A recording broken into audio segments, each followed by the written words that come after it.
Israel's army is calling on residents of Gaza's southern city of Rafah to evacuate to a humanitarian area.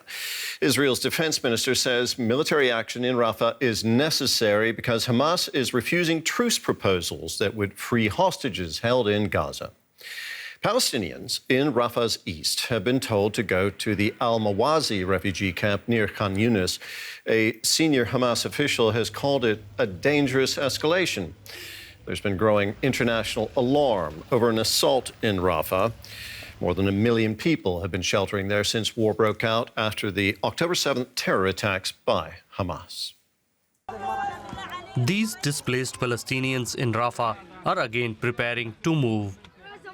They have received orders from the Israeli army to leave the eastern part of the city.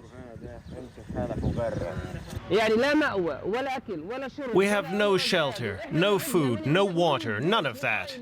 We were promised by the Israeli army and the international community that Rafah would be protected, and that's why we came here. But I regret to say they've told us to evacuate, or we'll face something that no one wishes to face. Where am I to go? I don't have money or anything. I'm so tired, me and the children who are with me. Where are we to go? The Israeli military says it is evacuating 100,000 people from eastern Rafah. They are being told to go to the Al-Mawasi humanitarian area, shown here in red. Israel says it has now expanded this zone to handle the influx. Israel describes Rafah as the last significant Hamas stronghold after 7 months of war triggered by the October 7th terror attacks. Rafah has been targeted by Israeli airstrikes, but there is now growing international concern over a ground assault. Aid groups say that would be catastrophic for the more than 1 million Palestinians sheltering in the city. For more on this, I'm joined now here in the studio by Carl Skau. He's the Deputy Executive Director of the World Food Programme, one of the main organizations delivering life-saving aid to Gaza. Thank you very much for being with us today. Now, the ceasefire talks have stalled again. Hamas has fired rockets at Israeli positions, killing several Israeli soldiers. Israel now says it will go ahead with its assault on Rafah. What do you make of these latest developments? What are the implications for the humanitarian situation in Gaza?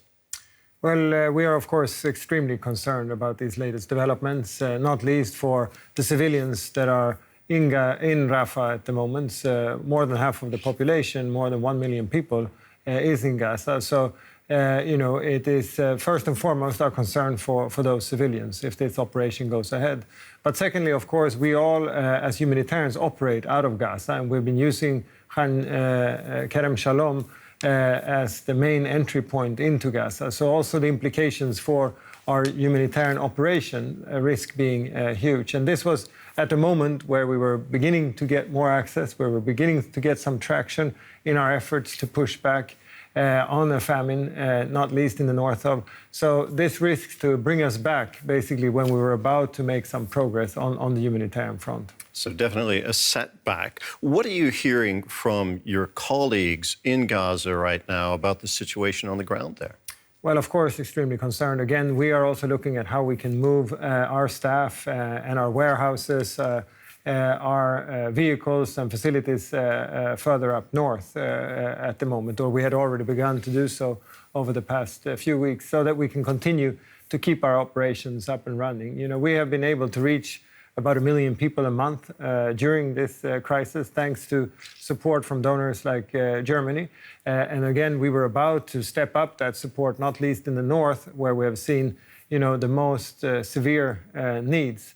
And so, we were hoping that we would rather see a ceasefire so that we can scale up further, reaching, beyond the million, up to 2 million people a month, and not least those most vulnerable up in the north.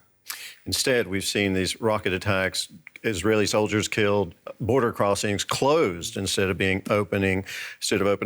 Israel says it's doing everything in its power to prevent civilian casualties. Based on what you've been seeing and hearing, would you say that Israel has indeed taken all measures necessary to protect civilians?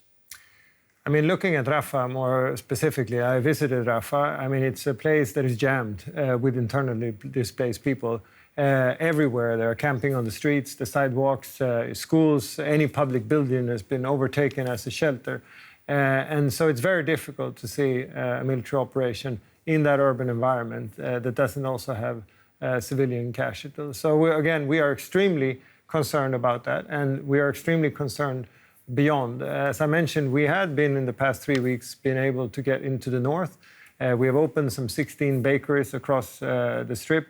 Only the past week we were able to use also the northern crossing, Eretz crossing into Gaza. And so again, we were able to see some traction. What we would hope for was to rather now be able to diversify our assistance, not only food, but go into also nutritional supplementals, restocking some of the health centers, because that's also needed, not least with the most malnutrition, vulnerable children. But again, extremely concerning developments overnight. Your executive director at the World Food Program, Cindy McCain, she says that there's a, quote, full-blown famine in the north of Gaza. Can you tell us how many people there have actually perished for lack of food or suffering from malnutrition? We don't have that exact data because also surveys are difficult to do, not least in the north where the situation is the worst. And we don't make that formal declaration. It's done through a scientific, rigorous process. But what we can point to is famine-like conditions in parts of northern Gaza. When we have now had new access to certain areas, people are climbing out of the rubble and extremely weak. And we've also seen children who have hunger-related deaths or have died from hunger-related diseases. And so, we have famine-like conditions. We had been able to open up 4 bakeries in the north in the past 2 weeks only. Being able to bring people bread for the first time in 6 months, it's not only important for the food that it carries, but also for psychological impact. Bread is a key element for the Palestinian people. So there was also some element of hope there. And I just really hope that we can continue to build on that progress that was made, and that it's not reversed with this latest development. Carl, thank you very much for talking with us. That was Carl Skau, Deputy Executive Director of the World Food Program. Thank you for having me.